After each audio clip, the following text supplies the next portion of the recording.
Marcus Kane had seen worse assignments during his military days, but somehow, babysit the dirty alien girl through decontamination felt like a new low point in his civilian career.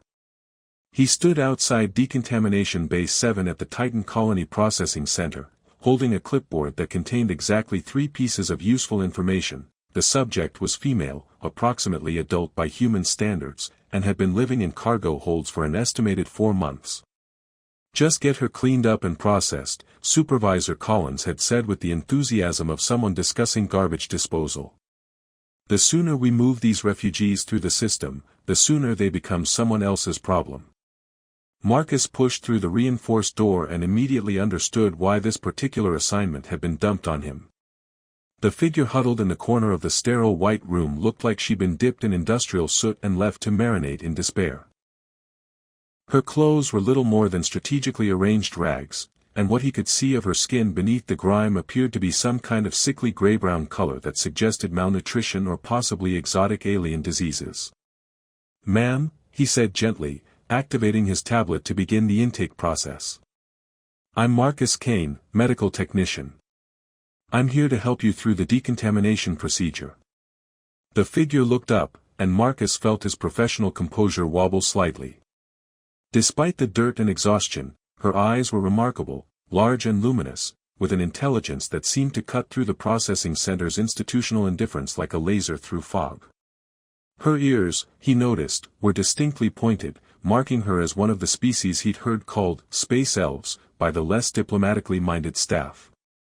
"Decontamination," she repeated, her voice carrying an accent that made every syllable sound like music played on unfamiliar instruments. "That's what you call it when you strip away everything that makes someone who they are." "That's what I call it when I help someone get clean, healthy, and ready to start a new life," Marcus replied, surprised by his own defensive tone. "Though I admit the bureaucratic terminology could use work." She studied him with those luminous eyes, and Marcus had the uncomfortable feeling that she was seeing far more than he'd intended to reveal. "You're different from the others. Less hostile." "I used to be a combat medic," Marcus said, settling into a chair across from her. "You learn not to judge patients by their appearance when you're trying to keep them alive. Speaking of which, when's the last time you ate actual food?" "Define actual food," she said with what might have been humor if it hadn't been so tired. "If you mean something other than recycled protein paste and whatever grows in the dark corners of cargo bays, it's been approximately, carry the 2. A very long time." Marcus made notes on his tablet while trying not to stare at the way her skin seemed to have an odd quality beneath all the grime, not quite the dullness he'd expect from malnutrition, but something else he couldn't identify. "Right. First priority is getting you cleaned up and fed. Everything else can wait." "How generous of the great human bureaucracy," she said, then immediately looked apologetic. "I'm sorry. That was ungrateful. You seem kind, and I shouldn't take my frustration out on someone who's trying to help." "No apology necessary. I've seen what passes for refugee processing in this place. Your frustration is entirely justified." Marcus stood and activated the decontamination base systems. "The cleaning units are automated, but I need to monitor for any medical issues. I'll try to preserve as much privacy as possible." She laughed, a sound that was equal parts bitter and genuinely amused. "Privacy? I've been living in spaces barely large enough for cargo containers, sharing facilities with beings from 6 different species who have very different concepts of personal space. Privacy is a luxury I gave up around the same time I gave up dignity." As the decontamination systems came online, filling the room with warm, humid air and the gentle hum of purification fields, she began the process of removing what remained of her clothing. Marcus kept his eyes professionally focused on his medical readings, but he couldn't help noticing something odd about the way the grime seemed to be coming off her skin. "Is that artificial?" he asked, watching what appeared to be deliberate coating rather than accumulated dirt dissolving under the decontamination spray. "Very observant," she said, and for the first time since he'd entered the room, she sounded almost pleased. "It's a protective camouflage compound. My people call it dim skin." It suppresses our natural bioluminescence when we need to blend in with less spectacular species. As if to demonstrate, she scrubbed away a patch of the artificial coating from her arm, revealing skin that began to emit a soft, warm glow like starlight filtered through golden honey. The light pulsed gently with what Marcus realized was probably her heartbeat, creating patterns that were simultaneously alien and absolutely beautiful. "Holy shit," he breathed, then immediately turned red. "Sorry. That was completely unprofessional." "But honest," she said, and he could hear the smile in her voice even though he was studiously looking at his tablet. "My name is Naia Lux'andra, and yes, my people naturally glow. It's quite useful for communication, energy supplementation, and apparently for making human medical technicians forget their professional training." Marcus looked up despite himself and found her standing in the decontamination field, her skin now showing patches of genuine luminescence between remaining areas of artificial grime. The effect was stunning, like watching stars being born in real time. That's incredible," he managed. "The bioluminescence must be based on some kind of photonic cellular structure. The energy requirements alone would require a completely unique metabolism." "You know something about xenobiology?" Naia asked, sounding surprised. "Combat medic training includes basic alien physiology. You never know what you might have to treat in the field." Marcus forced himself to focus on his medical readings rather than the light show happening 3 feet away. "Though I have to admit, most of my xenobiology experience involved trying to stop various forms of bleeding rather than, well, whatever this is." As more of the artificial coating dissolved, Naia's natural radiance increased, and Marcus realized that what he'd mistaken for malnutrition was actually the suppressed state of her bioluminescent systems.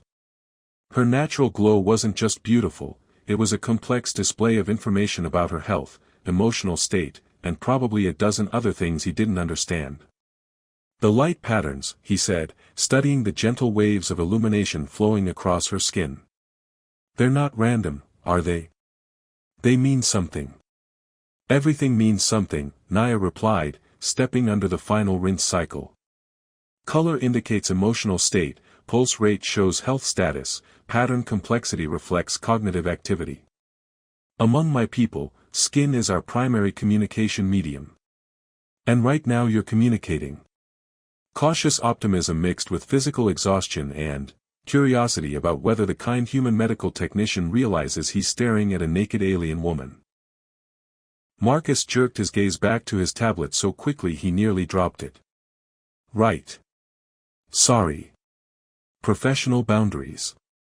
Medical observation. Completely appropriate scientific interest in unique xenobiological phenomena."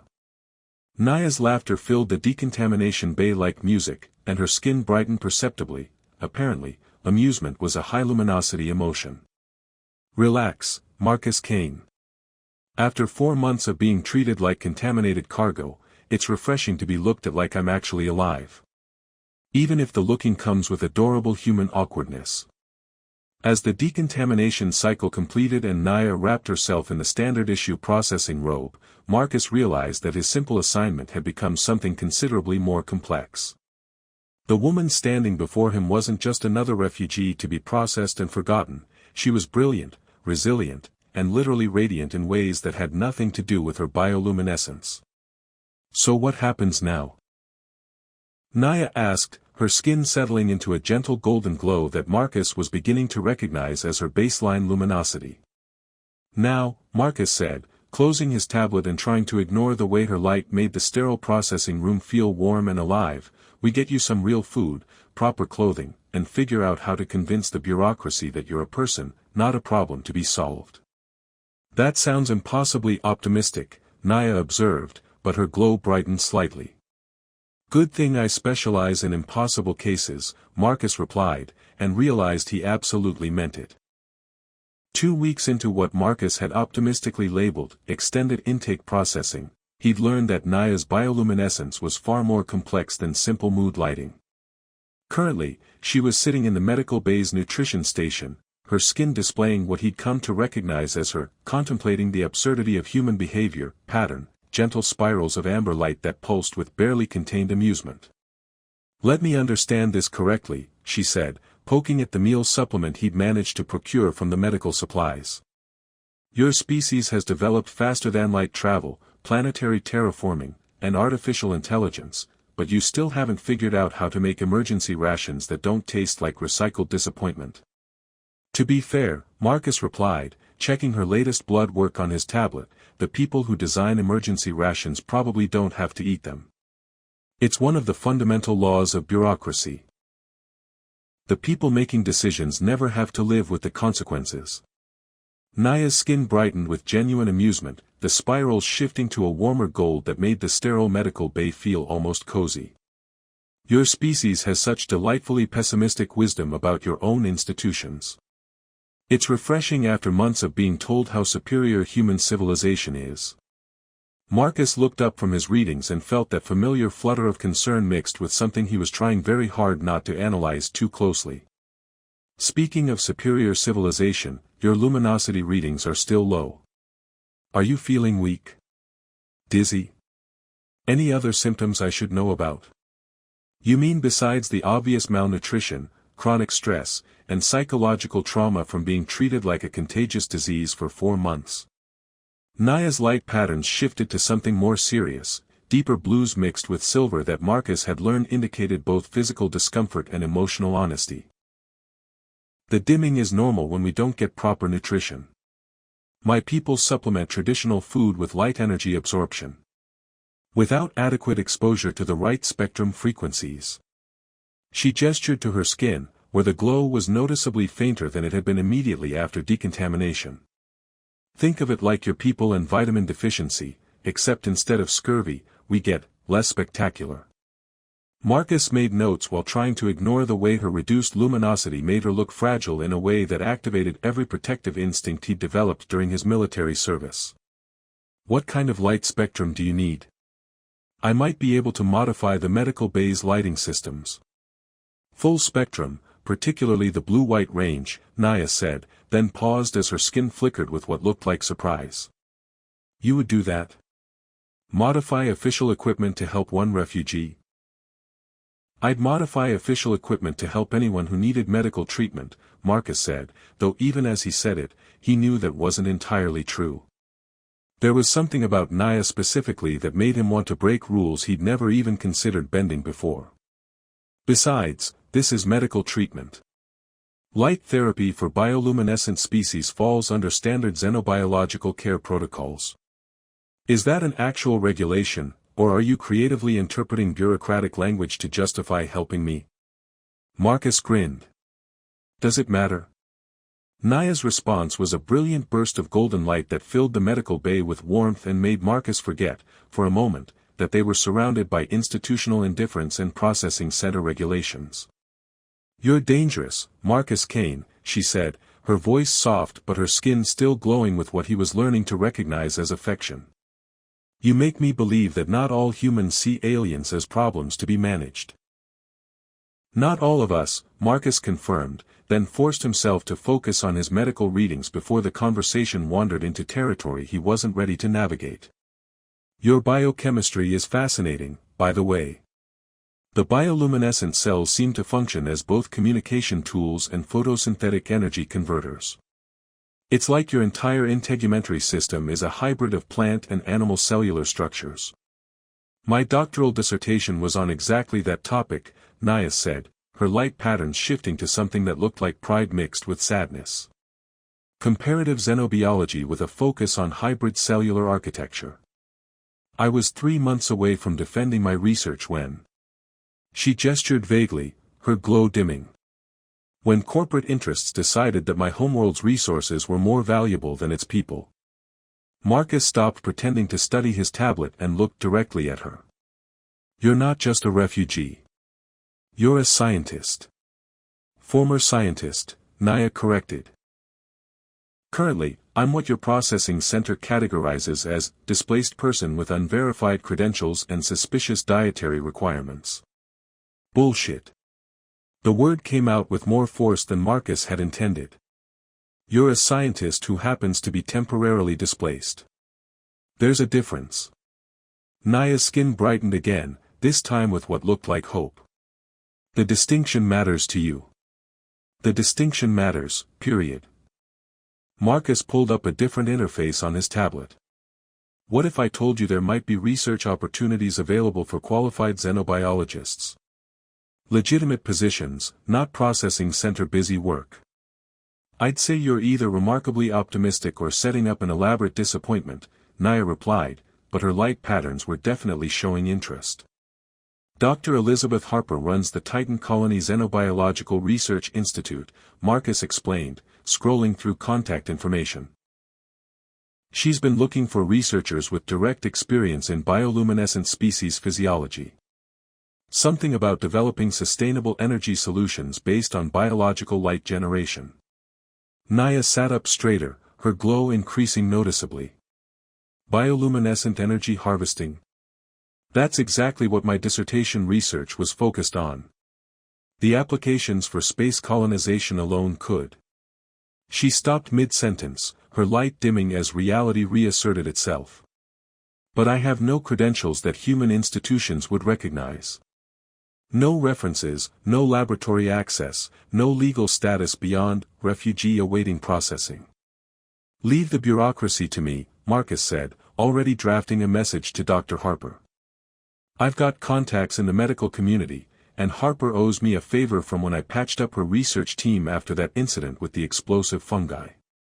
There was an incident with explosive fungi? Naia asked, her amusement visible as dancing points of light across her skin. There's always an incident with explosive fungi when you're doing xenobiological research. It's like a law of nature. Marcus finished his message and looked back at Naia, who was now glowing with what he was beginning to recognize as cautious hope. The point is, you're not just going to survive this processing center nightmare. You're going to thrive. And if I thrive, Naia said quietly, her light settling into steady golden warmth, what happens to the kind human medical technician who made it possible? The question hung in the air between them, loaded with implications that Marcus wasn't sure he was ready to examine. But looking at Naia, brilliant, resilient, literally radiant with potential. He realized that his feelings had evolved far beyond professional concern or even physical attraction into something that felt suspiciously like the early stages of falling in love with someone whose light made everything around her seem more alive. I guess, he said carefully, we'll have to figure that out together. Naia's response was a gentle pulse of warm light that filled the medical bay with possibilities neither of them had dared to imagine when this had started as a routine decontamination assignment. 3 months after their first meeting, Marcus had learned to read Naia's emotional state through her bioluminescence better than he'd ever read facial expressions on humans. Currently, as they worked together in the processing center's makeshift refugee assistance area, her skin was displaying what he'd come to call her determined problem-solving pattern, steady silver-white light with occasional flashes of blue when she encountered particularly frustrating bureaucratic obstacles. The Zephyrian family in Bay 12 hasn't eaten in 2 days because the automated food dispensers don't recognize their dietary restrictions, Naia reported, her light brightening with indignation. Apparently, the system assumes that all oxygen-breathing species can digest the same processed nutrients.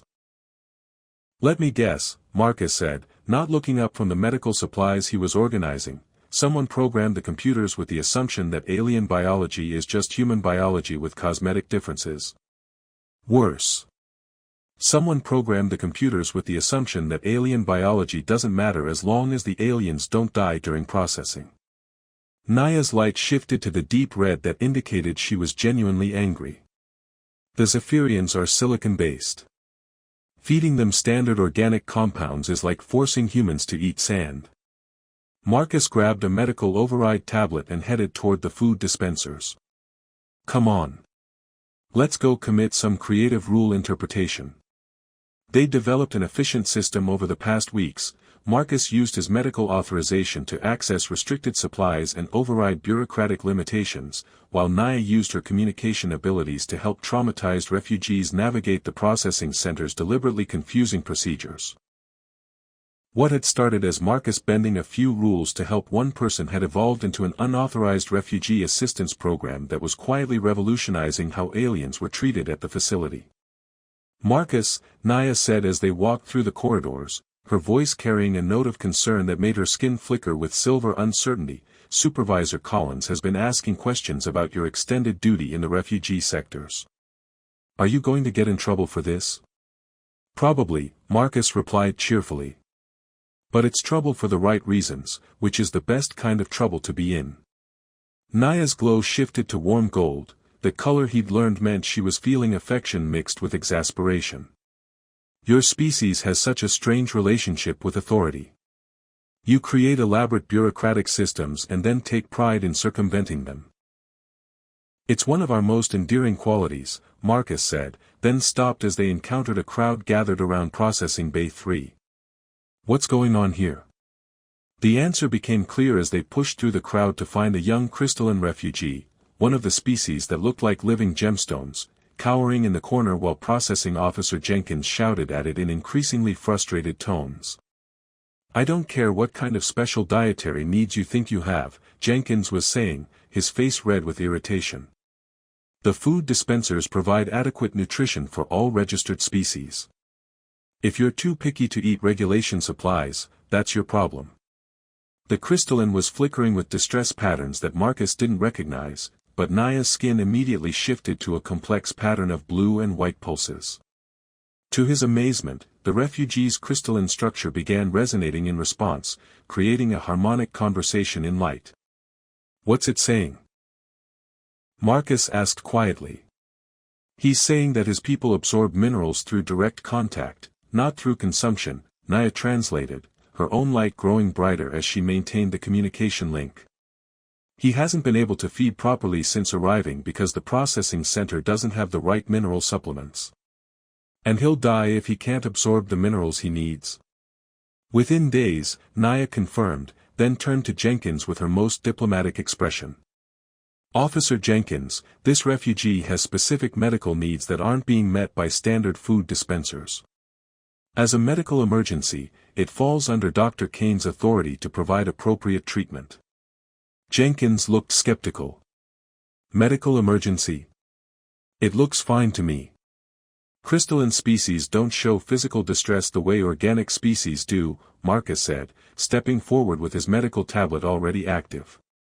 But I can run a metabolic scan that will show mineral depletion levels.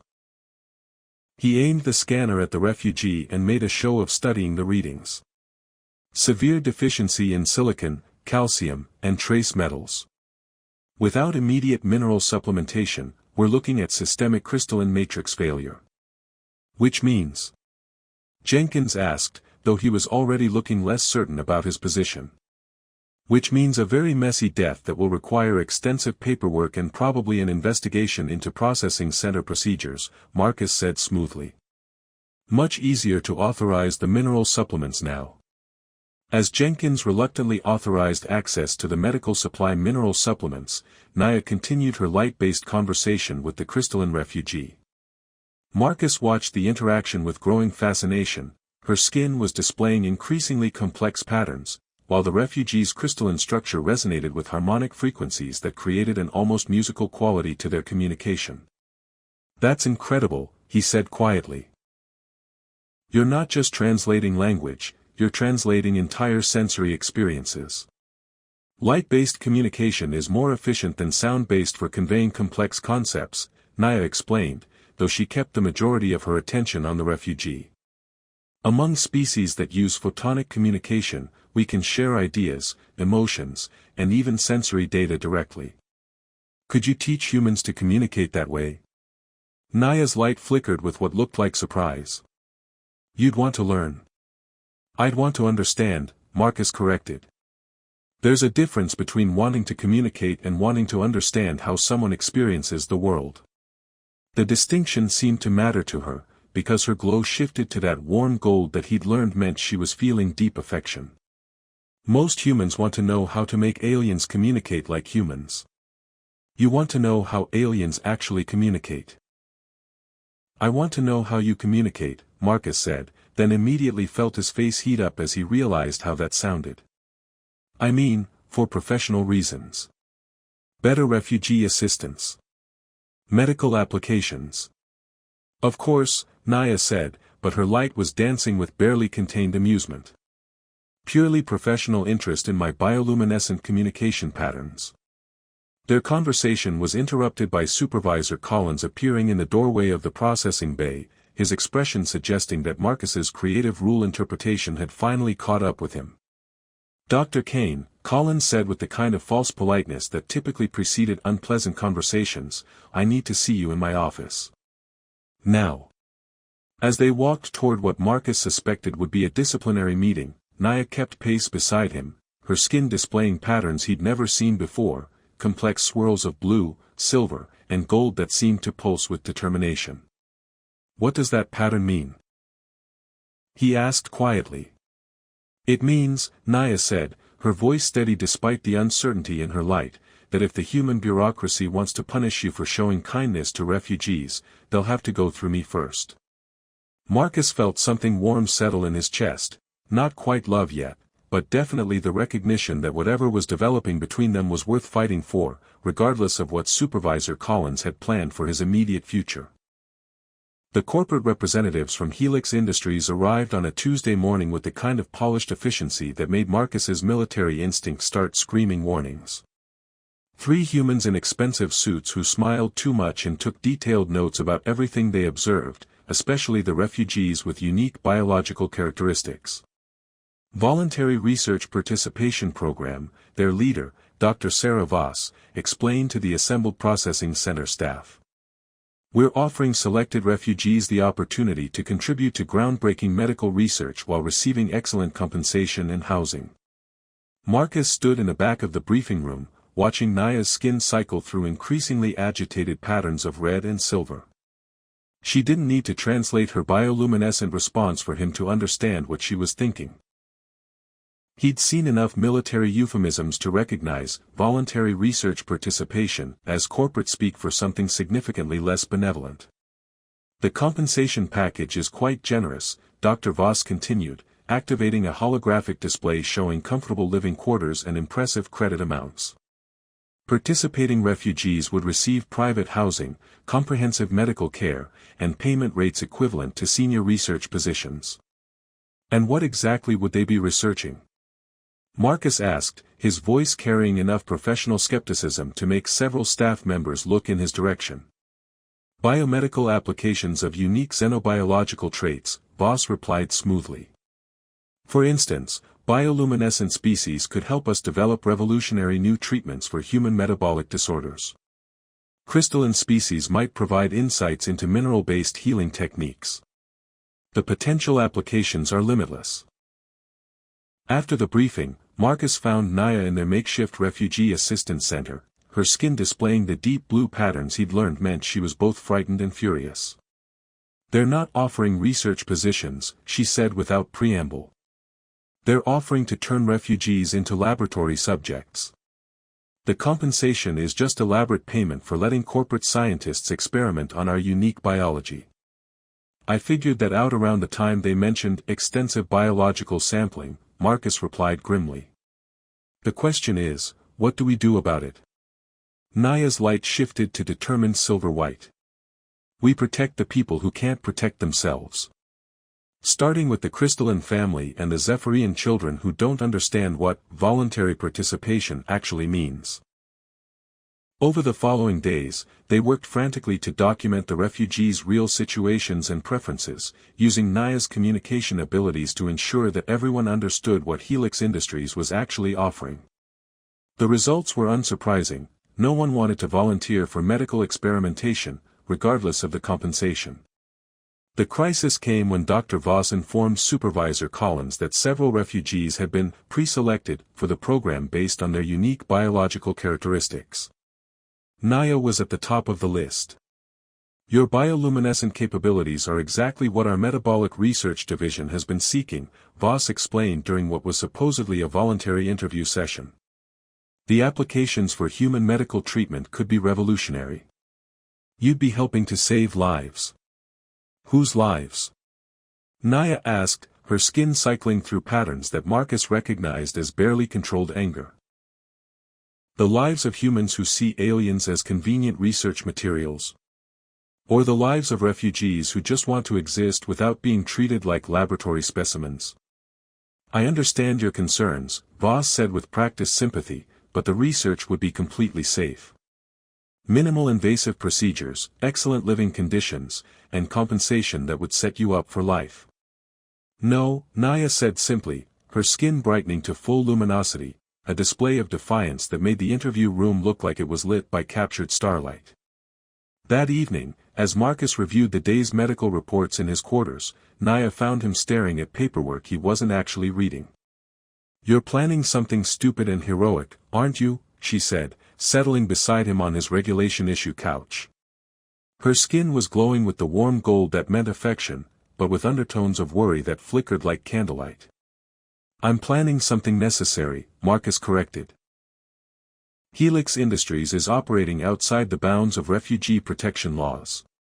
If I can document the coercion and illegal recruitment practices, colonial authority might actually do something about it. And if you can't?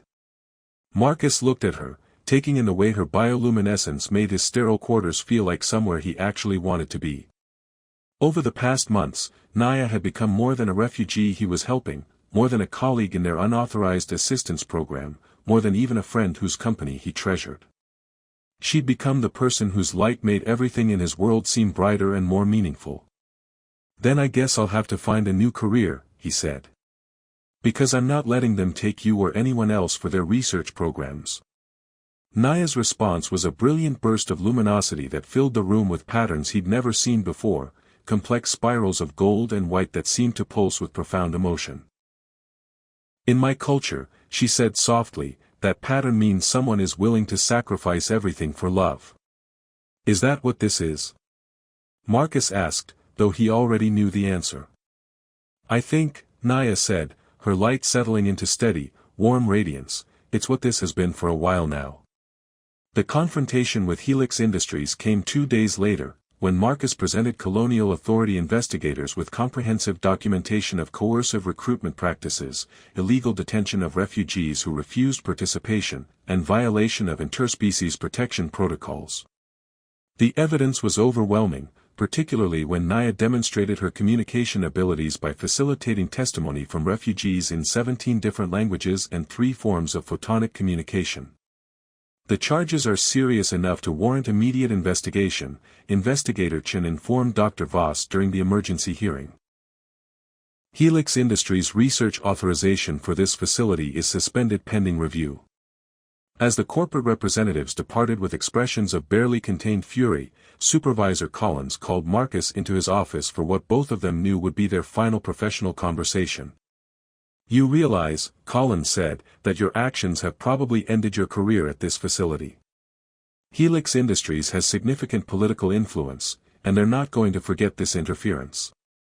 "I realize," Marcus replied, "that some things are more important than career advancement. Like making sure refugees are treated as people instead of research materials." "And what exactly do you plan to do now?" Marcus smiled, thinking about Dr. Harper's message offering him a position at the Xenobiological Research Institute, where legitimate scientific research was conducted with willing participants rather than desperate refugees. "I plan to continue helping people. Just with better working conditions and considerably more ethical employers." That evening, as he and Naia walked through the Refugee Assistance Center they'd built together, Marcus marveled at how much had changed since that first day in Decontamination Bay 7.